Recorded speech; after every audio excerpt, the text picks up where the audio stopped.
So my name is Kim, and I actually want to just kind of come on here and have a conversation with you. So today is National Asthma Awareness Day. We have National Awareness Month. As a fellow asthmatic, sorry, I'm just putting a little valor on myself right now.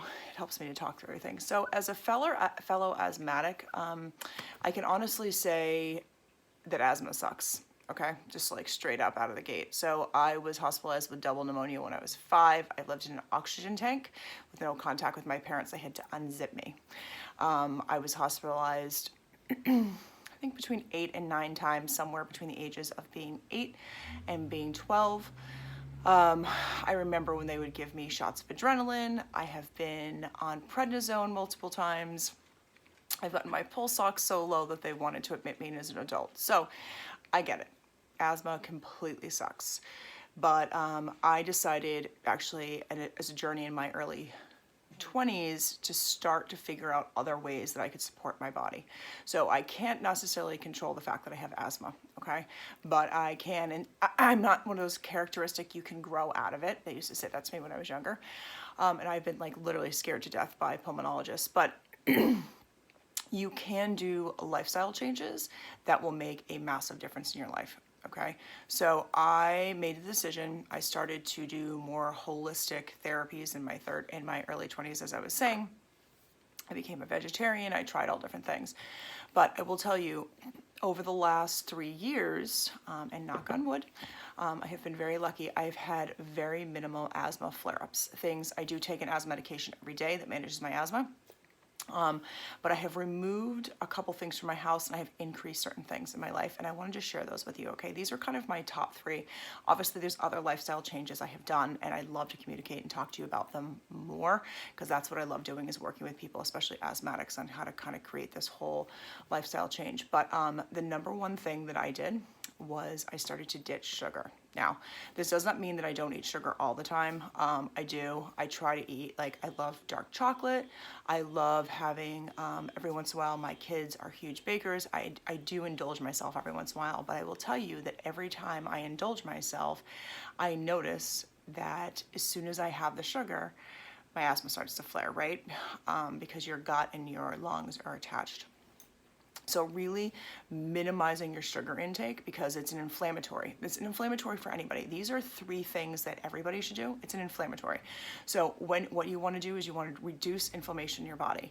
And when you reduce inflammation in your body, then you have less flares. So obviously the weakest part of my body is my lungs. So when I reduce the inflammation and keep myself healthier, then my lungs can function different level. So that's my number 1, okay? So reducing inflammation, so like ditching the sugar, okay? Number 2 was really, really, really increasing my water intake, okay? You're supposed to take half your body weight in ounces a day. So if you're 100 pounds, you're supposed to drink 50 ounces. If you are an athlete, or, and I would highly suggest that any asthmatic definitely does exercise. I have integrated a lot of yoga into my daily practice, which has been amazing for my asthma, and that's a 4th thing. But if you are an athlete, you should drink more water. Understanding that you're hydrating yourself today for tomorrow, and when you deplete yourself with and don't keep your body hydrated, then again, it starts to mess with your organs inside your body.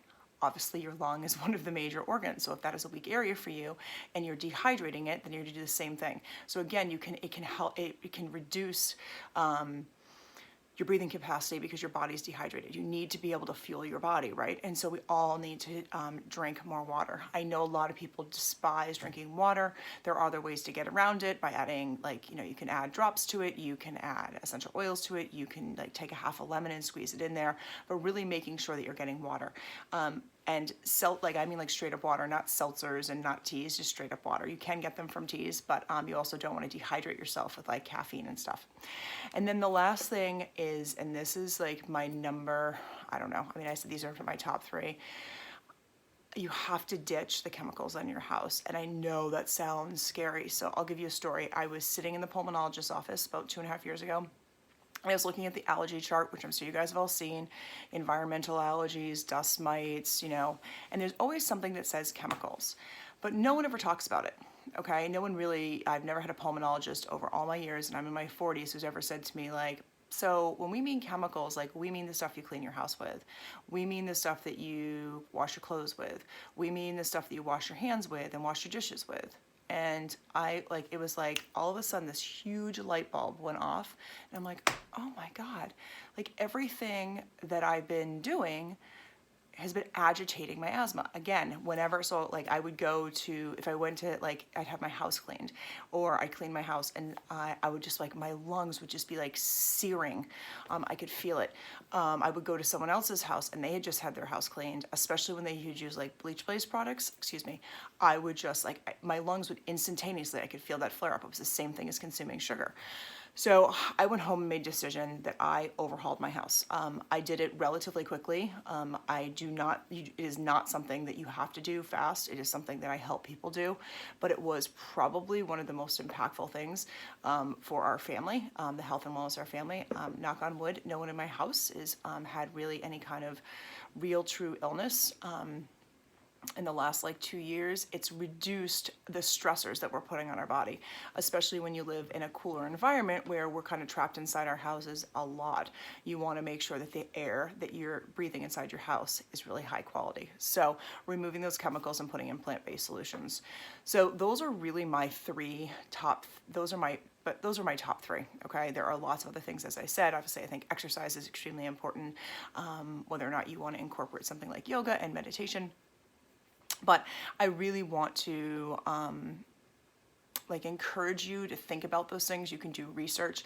I am, as I said, this is like something I'm super passionate about because it obviously affects me personally, it affects my family.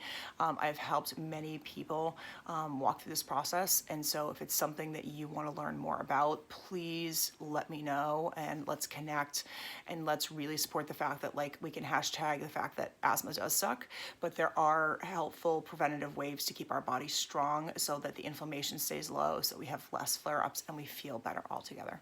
So I wish you guys all healthy breathing. Continue to take care of yourselves, especially in this time. And I'm sending you guys all tons and tons of love. Okay, breathe well.